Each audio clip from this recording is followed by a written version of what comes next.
अमेरिकी राष्ट्रपति ट्रंप के टैरिफ के ऐलान के बाद एक नए फरमान से देश के आईटी सेक्टर को 17 लाख करोड़ का नुकसान हो सकता है।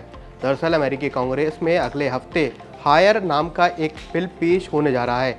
बिल के प्रोविजंस के मुताबिक यूएस कंपनीज अगर भारत जैसे दूसरे देशों में काम को आउटसोर्स करेंगी तो उन्हें 25% तक टैक्स देना होगा, जिसका मतलब है कि अगर कोई कंपनी भारत के आईटी फर्म को $100 का पेमेंट करती है तो उस पर $25 बतौर टैक्स भी देना होगा। इसके साथ ही इन आउटसोर्सिंग पेमेंट पर इनकम टैक्स में कोई एग्जेम्पशन भी नहीं मिलेगा, यानी कि इन कंपनीज को ऊपर से 21% का टैक्स भी लगेगा, यानी कुल टैक्स का बोझ 46% तक पहुंच जाएगा।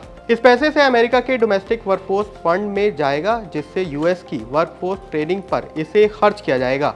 इस बिल में सबसे ज़्यादा नुकसान इंडियन आईटी कंपनीज जैसे कि TCS, Infosys, Wipro, HCL Tech और टेक महिंद्रा को होगा, क्योंकि इन कंपनीज के टोटल रेवेन्यू में 50 से 60% हिस्सा अमेरिका से आता है। ऐसे में अगर ये टैक्स लागू हो जाता है तो आउटसोर्सिंग की लागत काफ़ी बढ़ जाएगी, जबकि इन वर्कर्स को अगर यूएस रिलोकेट करना पड़ा तो इसका खर्च काफी ज्यादा रह सकता है। हालांकि ये पहला मामला नहीं है जब आईटी सेक्टर से जुड़े एम्प्लॉइज पर ट्रंप प्रशासन ने रूल बदले हैं। इससे पहले भी H1B वीजा के नियमों में सख्ती की गई थी और अब इंडियन आईटी सेक्टर में एम्प्लॉयड करीब 50 लाख लोगों को इस नए बिल से नुकसान पहुंच सकता है।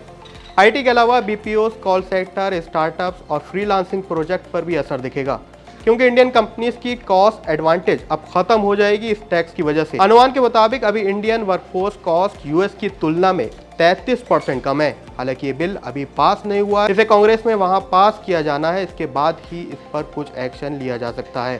ट्रंप के इस नए बिल से क्या इंडियन कंपनीज को नुकसान होगा, इस पर आपकी क्या राय है, हमें कमेंट सेक्शन में जरूर बताएं।